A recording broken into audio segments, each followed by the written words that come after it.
Fleet Commander Thalen stood in the Grand War Chamber of the Velcross home world, his 4 arms folded across his chest as he gazed at the holographic display floating before him. A small blue planet rotated slowly in the projection, orbiting a yellow star that looked no different from 1,000 others scattered across the galaxy. This was Earth, and it would soon become conquest number 165.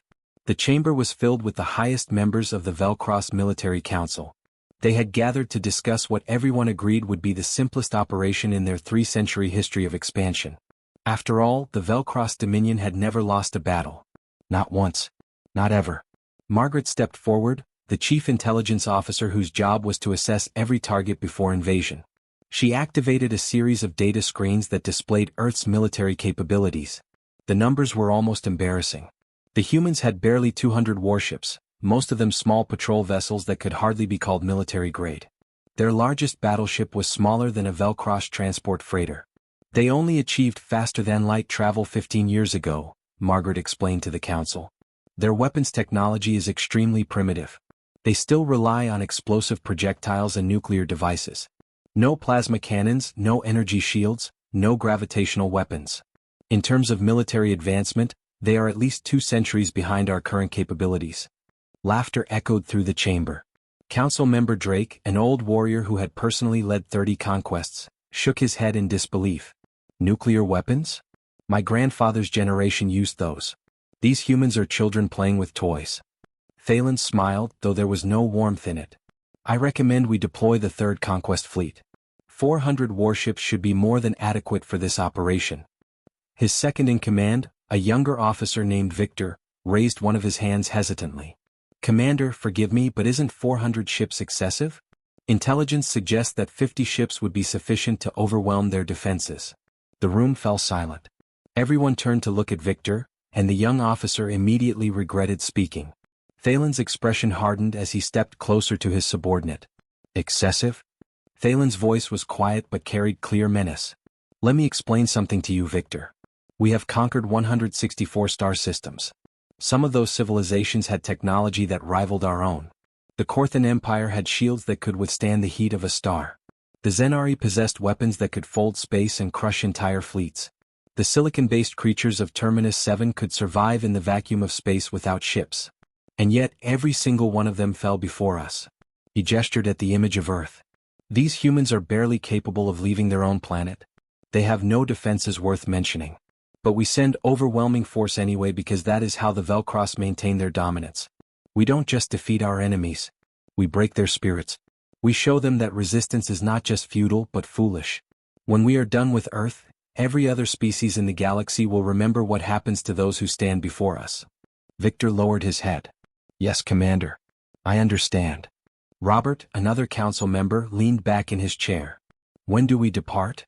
3 days, Thalen replied. I want our newest Titan-class dreadnoughts included in the fleet. They have not seen combat yet, and this will be the perfect opportunity to test them. According to our engineers, a single Titan can crack a planet's crust from orbit. 3 days passed quickly. The 3rd Conquest Fleet assembled in formation outside the Velcross home system. It was a magnificent sight. 400 warships gleaming in the light of twin suns, each one a masterpiece of military engineering and destructive power. The smallest destroyer in the fleet was 3 times larger than Earth's biggest battleship.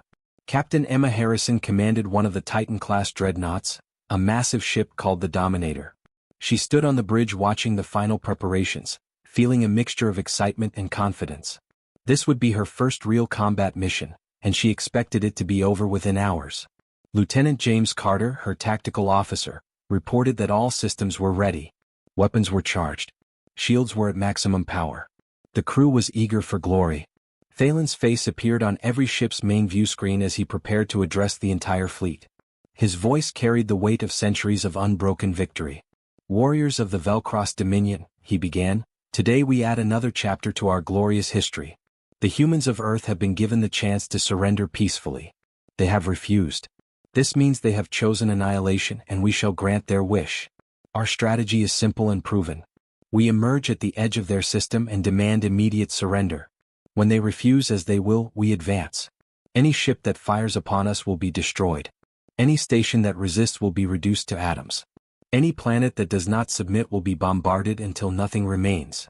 The crews across the fleet cheered. They had heard stories of previous conquests from their commanders and teachers. They knew the Velcross way. They were the apex predators of the galaxy, and no prey could escape them. Thalen continued speaking, his confidence absolute. I estimate this entire operation will take no more than 6 hours from beginning to end. By the time our sun sets tonight, Earth will belong to the Dominion, and humanity will learn the same lesson that 164 other species learned before them. Resistance against the Velcross is meaningless. He raised one fist. All ships engage faster-than-light drives. Destination coordinates are locked into your navigation systems. Target, Sol System, third planet. Let us write another victory into history. The fleet vanished in cascading waves of light, jumping through space toward Earth. On the Velcross home world, Council Member Drake turned to Margaret. How long until we receive confirmation of victory? Margaret checked her data tablet. Approximately 40 hours, assuming standard travel time and minimal resistance from the humans. Drake nodded with satisfaction. Excellent. I have dinner plans tomorrow evening. It would be unfortunate to miss the celebration. None of them knew they would never hear from the Third Conquest Fleet again. They had no idea that they were about to learn a very painful lesson about underestimating prey that had teeth. The Velcross fleet materialized at the edge of the Sol System in perfect formation, exactly as planned. 400 warships emerged from faster-than-light travel simultaneously, their hulls gleaming against the black void of space. Commander Thalen stood on the bridge of the Dominator, satisfied with the precision of the jump. Everything was proceeding exactly as it had in 164 previous conquests. Lieutenant James Carter worked at his console, scanning the system for threats. His screens showed exactly what intelligence had predicted.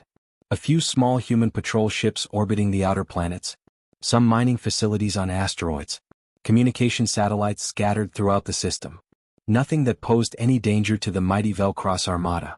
Open all communication channels, Thalen commanded. Broadcast our message on every frequency these primitives use. The communications officer nodded and activated the transmission. Thalen's voice echoed across the entire solar system, reaching every human ship, station and settlement from the frozen edges to the warm inner planets. Attention, inhabitants of Earth. This is Fleet Commander Thalen of the Velcross Dominion. Your star system now belongs to us. Power down all military vessels immediately. Prepare for occupation. Any resistance will result in the complete destruction of your species. You have 1 hour to comply. The bridge crew waited for the response they had heard so many times before.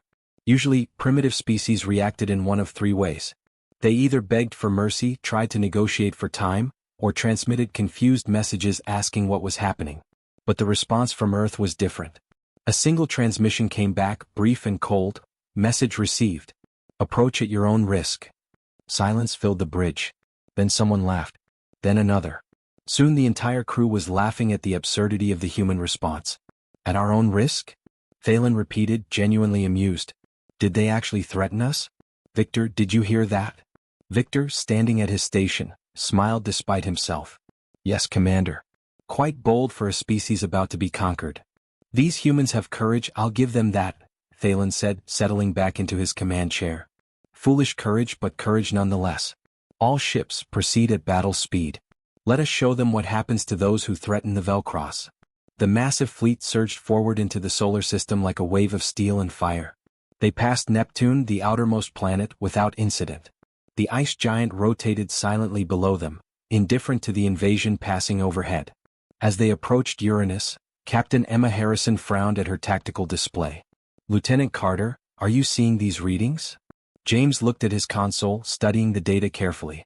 There's something unusual near the asteroid belt. Energy signatures, maybe. But when I focus our scanners on them, they disappear. It might be interference from the solar radiation. Or old human equipment, Victor suggested from the command channel connecting all ships. Intelligence reports indicated they have mining operations throughout the system. Probably just automated facilities. Thalen waved his hand dismissively. Ignore it.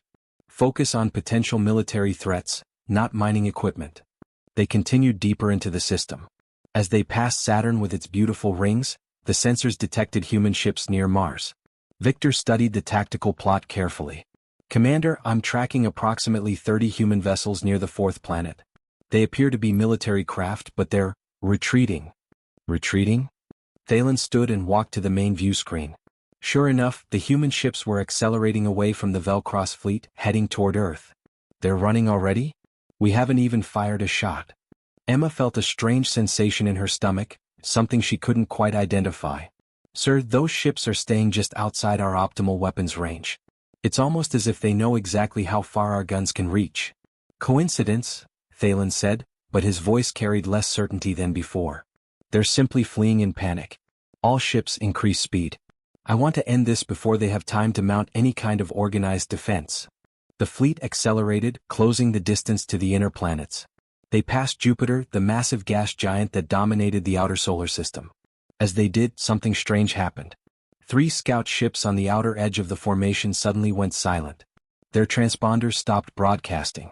Their status indicators vanished from the tactical network. Report, Thalen demanded. Why have we lost contact with Scouts Delta 7, Delta 9 and Delta 12? The communications officer worked frantically at her station. Unknown, Commander. They're simply not responding. No distress calls, no emergency beacons. They just disappeared from our network. Victor pulled up diagnostic reports. Could be equipment malfunction. We're a long way from home. Sometimes the faster-than-light drives cause interference with communication systems after extended jumps. 3 ships simultaneously? Emma asked over the fleet channel. That seems unlikely. Equipment failure is the only logical explanation, Thalen said firmly, though doubt crept into his voice. We'll send a repair team to investigate after we've secured Earth. Continue the advance. But as they moved deeper into the system, more strange things began happening. Sensors would pick up readings that made no sense, then show nothing when examined closely. The human ships continued their retreat but never panicked, never broke formation, never made mistakes. They moved with precision and purpose, as if following a carefully rehearsed plan. They're leading us somewhere, Victor said quietly to Emma on a private channel. The way they're moving, the way they're staying just out of range. It feels like they're hurting us. Hurting us? Emma replied. We're 400 warships. What could they possibly hurt us into? Neither of them had an answer, but the uneasy feeling grew stronger with every passing minute. The human ships suddenly accelerated as the Velcross fleet approached Mars. They vanished behind Earth's moon at speeds that should have been impossible for vessels their size. They're hiding behind their satellite, Victor observed. Commander, this feels wrong. Everything about this feels wrong. Thalen had spent 3 decades in the military. He had commanded fleets in dozens of battles. His instincts were usually reliable. And right now, those instincts were screaming at him that something was very wrong. But he had 400 warships under his command. What could a primitive species do against such overwhelming force? All ships, assume attack formation, he ordered. Prepare weapons. Target Earth's orbital defenses. We end this now. The Velcross fleet arranged itself in a massive sphere around Earth's moon, every weapon charged and ready. 400 ships against one small planet. The outcome seemed certain. On Earth, deep in the command bunker beneath the Atlantic Ocean, Admiral Thomas Mitchell watched the enemy fleet position itself exactly where he wanted them. Around him, hundreds of operators sat at their stations, hands hovering over controls, waiting for his command. Colonel Rebecca Walsh stood beside him, studying the tactical display. They took the bait, sir. The fleet is positioned perfectly. Thomas allowed himself a small smile. The Velcross saw what they expected to see. Old satellites, space debris, abandoned stations, mining equipment. They saw a primitive species with outdated technology. They had no idea they were sitting in the middle of the most sophisticated kill zone ever constructed by human hands. All units, Thomas said calmly into his microphone, weapons free. Show them what we've been building for the last 5 years. The Velcross fleet hung in space around Earth's moon, weapons charged and ready to fire. Commander Thalen opened his mouth to give the order to attack. The word fire was forming on his lips when every alarm on the bridge began screaming at once. The sound was deafening. Red lights flashed across every console. Lieutenant James Carter stared at his tactical display in disbelief as hundreds of contacts suddenly appeared on his screen where seconds before there had been nothing. Contacts. Hundreds of contacts, he shouted over the chaos. They were hidden. They were all hidden. What happened next would be remembered as the most devastating ambush in galactic military history. The old satellites that had appeared harmless suddenly split open like flowers blooming. Inside each one were weapon batteries that had been waiting in silence. Massive railguns emerged from what looked like space junk. Lunar craters that seemed natural suddenly erupted with fire as hidden bases opened up. The civilian stations orbiting Earth shed their disguises in seconds, transforming into bristling fortresses covered in weapons. But that was only the beginning. The asteroid field that the Velcross had passed through earlier came alive. Thousands of small fighter craft poured out from hollowed rocks where they had been hiding. They swarmed toward the Velcross fleet like angry insects, moving with coordinated precision that spoke of years of practice. Captain Emma Harrison felt her dreadnought shudder as impacts struck the hull. "Shield status," she screamed. "Shields at 70% and falling," her shield officer reported in panic. "These kinetic weapons are penetrating our defenses.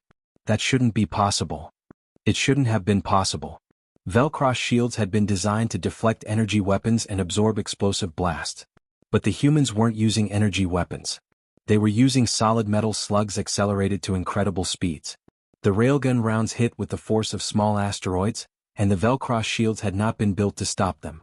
Thalen gripped his command chair as the Dominator rocked from multiple hits. "Return fire. Destroy those platforms. All ships engage." The Velcross fleet unleashed its devastating arsenal. Energy beams turned satellites into clouds of molten metal. Plasma torpedoes vaporized fighter squadrons in brilliant explosions. For a moment, it seemed like the superior Velcross technology would turn the tide. But for every target they destroyed, 10 more appeared. The humans had turned the entire inner solar system into a weapon. Every piece of debris had a purpose. Every station had been fortified. Every asteroid hid more fighters. A railgun slug traveling at a significant fraction of light speed struck the dreadnought Conqueror. The massive projectile punched through the ship's shields as if they weren't there, tore through the hull like paper and exited the other side. The Conqueror listed badly, atmosphere venting from the massive holes in its structure. "How are they doing this?" Victor shouted, his professional composure finally breaking. "Our shields have never been penetrated by primitive kinetic weapons." Margaret, working frantically at the intelligence station, pulled up analysis data. Her face went pale as she read the results. "Commander, they've been studying us. Every battle we've fought, every conquest we've made. They analyzed our shield frequencies, our armor composition, our tactical doctrines. These weapons are specifically designed to counter our defenses." The realization hit Thalen like a physical blow. The humans had been preparing. While the Velcross celebrated their victories and broadcast their glory across the galaxy, someone had been watching. Someone had been learning. Someone had been building weapons specifically meant to kill Velcross ships. A wave of missiles struck the Dominator's port side. These weren't the primitive nuclear weapons the intelligence reports had mentioned. These missiles moved erratically, each one following a different path. The Velcross point defense systems tried to track them, but the missiles adapted, changing course the instant a targeting lock was achieved. "They're using artificial intelligence," James reported. "Each missile is learning from the others. Every one we destroy teaches the rest how to evade." The missiles found their targets. Explosions rippled across the Velcross fleet. Ships that had never known defeat were suddenly crippled and dying. Emma Harrison watched her tactical display with growing horror as Velcross ships began disappearing from the formation. Not retreating. Not withdrawing. Simply vanishing in explosions as human weapons found critical weak points with surgical precision. "These fighters are too small and too fast," her weapons officer shouted. "Our targeting systems can't lock onto them effectively. They're using our own size against us." It was true. The human fighters were tiny compared to Velcross warships, but that made them incredibly difficult to hit. They darted between the larger ships, attacking vulnerable points. Engine sections. Shield generators. Weapon batteries. They knew exactly where to strike for maximum damage. The human ships that had retreated earlier suddenly returned, but they weren't running anymore. They attacked in coordinated groups, multiple ships focusing fire on single Velcross vessels. As soon as shields failed on one ship, every nearby human vessel concentrated fire on that target until it was destroyed. Then a human voice cut through all communication channels, calm and cold. "Welcome to Earth, Commander Thalen. You studied 164 species. We studied you." Thalen felt ice in his veins. He recognized the voice from intelligence briefings. "Admiral Thomas Mitchell, Commander of Earth's Defense Forces. This is Commander Thalen of the Velcross Dominion," he transmitted back, trying to sound authoritative despite the chaos around him. "You cannot win this battle. We outnumber you 10-1. Thomas Mitchell's response was delivered with the calm confidence of someone who held all the cards. Numbers don't matter when you're standing in a minefield, Commander. You should have done better research. We've spent 5 years preparing for you. Every weapon, every tactic, every strategy. We knew you were coming and we built this entire kill zone specifically for your fleet. A human frigate suddenly broke from formation and accelerated at full speed directly toward the Dominator. Emma realized what was happening a second too late. Brace for impact. The frigate crashed into the Dominator's exposed engine section at tremendous velocity. The explosion was catastrophic. The Dreadnought's main engines went offline, and the massive ship began drifting, powerless. Engines completely destroyed. Carter reported. We're dead in space. Thalen stared at his tactical display in disbelief. In just 10 minutes of combat, 80 ships had been destroyed or disabled. 80 ships. Against a species they had dismissed as primitive. Victor grabbed Thalen's arm, his eyes wide with fear. Commander, we need to order a retreat. We need to get out of this kill zone now. Thalen knew Victor was right. Pride had led them into a trap, and now Pride would get them all killed if they didn't withdraw immediately. All fleet, he commanded, his voice heavy with the weight of the first defeat in Velcross history, fall back. Emergency retreat to the outer system. All ships withdraw at maximum speed. But even as he gave the order, Thalen suspected it was already too late. Thalen's order to retreat echoed across the fleet communication channels, but the response he received filled him with dread. Ship after ship reported the same problem. They couldn't escape. Commander, the jump points are mined. Victor shouted from his station. There are human weapons platforms positioned at every safe faster-than-light exit vector. We can't engage our drives without running straight into them. As if to prove his point, the Dreadnought Eternal attempted an emergency jump. The massive ship began charging its faster-than-light engines, desperate to escape the carnage. But as soon as it started to jump, it hit something the sensors hadn't detected. The explosion was spectacular and terrible. The Eternal simply came apart, splitting into massive chunks that tumbled through space. 2 nearby cruisers were caught in the blast and destroyed as well. Conventional engines then. Thalen ordered, feeling panic rise in his chest for the first time in his military career. Get us out of this trap. Maximum speed away from Earth. But the humans had anticipated this too. Their ships were suddenly everywhere, above and below, emerging from behind the Moon and Mars like predators that had been patiently waiting for exactly this moment. They moved with purpose and coordination, cutting off every escape route the Velcross tried to take. Captain Emma Harrison's crippled Dominator drifted helplessly through the battlefield. Weapons status, she demanded. Main batteries are offline, her weapons officer reported. We have missiles only and ammunition is at 30%. Then use every missile we have. Keep those fighters away from us. The Dominator launched its remaining missiles, but the human fighters seemed to predict where each one would go. They dodged and weaved through the incoming fire with movements that seemed almost impossible. It was as if they could read the Velcross tactical computers and knew what orders would be given before they were transmitted. Victor opened a private channel to Thalen. Commander, they're not just winning. They're toying with us. Look at their attack patterns. They're herding our ships into tighter formations where their weapons are more effective. This isn't a battle. It's an extermination. Thalen looked at his tactical display and realized Victor was right. The human forces were moving the Velcross fleet like a shepherd moving livestock. Every time a group of ships tried to break away, human vessels appeared to block their path and push them back toward the kill zone. Commander, we're receiving a transmission from Earth, Margaret reported, her voice shaking with fear. Admiral Thomas Mitchell's face appeared on the screen. Behind him, Thalen could see the Earth Command Center filled with officers calmly working at their stations. There was no panic there. No chaos. Just professional military personnel executing a plan. Commander Thalen, Thomas said, his voice carrying no emotion. I thought you should understand what's happening to you. You're not just fighting our military right now. Every scientist on Earth contributed to designing these weapons. Every engineer helped build them. Every factory worker assembled the components. We turned our entire civilization into a weapon specifically designed to kill your ships. This is impossible. Thalen roared, anger replacing his fear. How did you know our tactics? How did you learn our weaknesses? Thomas leaned forward slightly. You conquered 164 species, Commander? Did you think nobody was watching? Every battle you fought was broadcast across the galaxy. Every ship you destroyed was studied by the species you left alive. You were so proud of your victories that you documented everything. You showed the entire universe exactly how to kill you, and we took notes. Another alarm blared. Commander, ships attempting to reach the system edge are being destroyed. Carter reported. What? How? Thalen demanded. Margaret pulled up long-range scans, her hands trembling. There are defense platforms at the edge of the solar system. Thousands of them. They've been there the entire time, completely powered down. We never detected them because they were generating no energy signature whatsoever. They were just floating in space, waiting. Victor looked at Thalen with haunted eyes. The scout ships we lost near Jupiter. That wasn't equipment failure. They were destroyed by those outer defenses, and we never even realized it. We've been trapped in this system since the moment we arrived.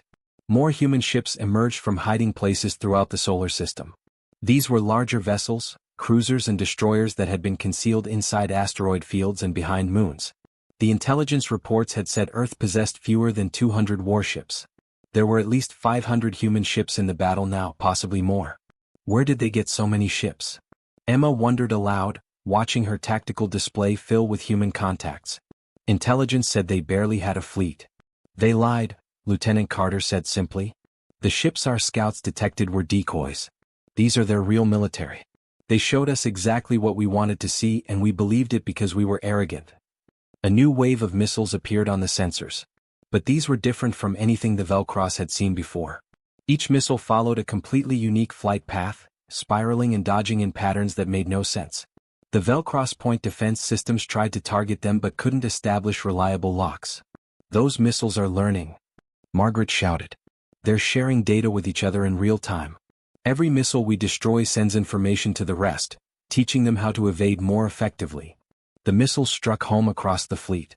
Velcross shields, which had protected ships for 3 centuries, proved almost useless against the human weapons. Ships crumpled and broke apart under the kinetic impacts. Thalen made a decision that no Velcross commander had ever made before. Open a channel to Earth. All frequencies. Channel open, sir. Thalen took a deep breath, feeling the weight of history on his shoulders. This is Fleet Commander Thalen. On behalf of the Velcross fleet, I request terms of surrender. The words felt like poison in his mouth. In 164 conquests, no Velcross commander had ever spoken those words. Admiral Thomas Mitchell's response came quickly, and it was colder than the void of space. Surrender denied, Commander. Thalen felt his blood turn to ice. What? You can't refuse surrender. That violates every rule of civilized warfare. Civilized? Thomas's voice hardened. You came to our system to commit genocide. You said it yourself in your opening transmission. Any resistance would result in the complete destruction of our species. You showed us no mercy, offered us no terms. Why should we offer you what you denied us? But this is mass murder. No, Commander. This is justice. How many species begged you for mercy? How many offered surrender and you destroyed them anyway? You taught the galaxy that the Velcross show no mercy. We're simply following your example. The channel closed. Thalen stood frozen, understanding finally settling over him. The humans weren't going to let anyone escape. They were going to destroy the entire fleet as a message to the galaxy. The Velcross Dominion's reputation for invincibility would die here, in this system, along with 400 ships and their crews. All ships. Thalen commanded, desperation in his voice. 3 months after the battle, Council Member Drake sat in the Grand War Chamber staring at a blank communication screen. The room was silent except for the quiet hum of equipment. Around him sat the remaining members of the Velcross High Council, their faces etched with disbelief and fear. For 3 months they had waited for word from the Third Conquest Fleet. For 3 months they had heard nothing but silence. No victory reports. No requests for occupation forces. No triumphant messages from Commander Thalen announcing the conquest of Earth. Just empty, terrible silence. Then, finally, a transmission arrived. But it wasn't from Thalen. It was from Earth. Margaret activated the message with trembling hands. The screen flickered to life, showing a human male standing in a pristine military uniform. Behind him, the blue curve of Earth was visible through a large window. Greetings, Velcross Dominion, the human said. His voice was calm and professional. My name is Ambassador Richard Stevens. I represent the United Earth Government. I believe you've been waiting to hear about your Third Conquest Fleet. The screen changed, showing footage that made everyone in the chamber go pale. Battle recordings played in horrifying detail. Velcross ships exploding. Dreadnoughts breaking apart. The proud armada being systematically destroyed by weapons that seemed to come from everywhere at once. The footage showed railgun slugs punching through shields, missiles that learned and adapted, fighters swarming like insects. The battle lasted 6 hours. At the end, not a single Velcross ship remained intact. Your fleet entered our solar system with 400 warships, Ambassador Stevens continued. You demanded our surrender. You threatened to annihilate our species. Instead, we annihilated yours. All 400 ships were destroyed. Every single one. Robert, sitting beside Drake, found his voice. The wreckage. Where is the wreckage? We can track the debris field, analyze what happened. Stevens smiled slightly. There is no wreckage, council member. We salvaged everything. Every piece of hull plating, every weapon system, every computer core. Your technology is currently being studied in our research facilities. We're learning how your shields work, how your engines function, how your weapons operate. In short, we're learning how to kill you even more efficiently. The image changed again, this time showing massive human shipyards in orbit around Earth and Mars. Thousands of workers moved like ants across construction platforms. New warships were taking shape, far larger than anything humans had fielded during the battle. You are now 164 victories and 1 defeat, Stevens said. We strongly suggest you remember that defeat. Remember it well. Because that one loss should teach you something important about humanity. He gestured to the images behind him. While other species in the galaxy were developing faster-than-light travel and exploring the stars peacefully, humanity was doing something different. We were perfecting warfare. For 10,000 years we fought each other. We developed increasingly efficient ways to kill. We studied tactics and strategy. We built bigger weapons, faster ships, smarter missiles. War is not something we learned from the stars. War is something we brought with us. Margaret pulled up additional data on her tablet, her hands shaking. The intelligence was devastating. Human defense platforms had been seeded throughout neutral space near Velcross territory. The species that the Velcross had conquered were receiving human weapons and training. Coalition fleets were forming. Stevens continued speaking. We offer you a choice, Velcross Dominion. You can accept peace with humanity as equals, or you can attempt revenge. If you choose revenge, we are prepared for full-scale invasion of your territory. We have studied your worlds, your defenses, your supply lines. Our military analysts estimate we can dismantle your empire in approximately 6 months. Victor, the only surviving senior officer from the Third Fleet, sat in the chamber as a witness. He had escaped in a damaged fighter and spent weeks drifting before being rescued by a Velcross patrol. His testimony had confirmed the horror of what happened at Earth. They're not bluffing, Victor said quietly. I was there. I saw what they did. They destroyed our finest fleet in 6 hours, and they weren't even using their most powerful weapons. The battle recordings show weapon systems that were never deployed. We have intelligence on atmospheric weapons that can terraform worlds, kinetic bombardment systems that can crack planets, and biological weapons that could sterilize entire star systems. They held back because they wanted to send a message, not because they lacked the capability to do worse. Stevens's face reappeared on the screen. You have 1 week to respond to our terms. We require a formal non-aggression pact, open trade agreements, and reparations to the species you've conquered. These terms are non-negotiable. If you refuse or if you attack any human ship or installation, we will consider it an act of war. The screen showed one final image. A human battle fleet in formation, hundreds of ships that hadn't existed 3 months ago. The construction speed was frightening. Humanity had transformed its entire industrial capacity into a war machine. Choose wisely, Velcross Dominion. You've spent 3 centuries conquering the weak. Now you've met the strong. Learn from this experience or be destroyed by it. You have 7 days. The transmission ended. The chamber sat in shocked silence.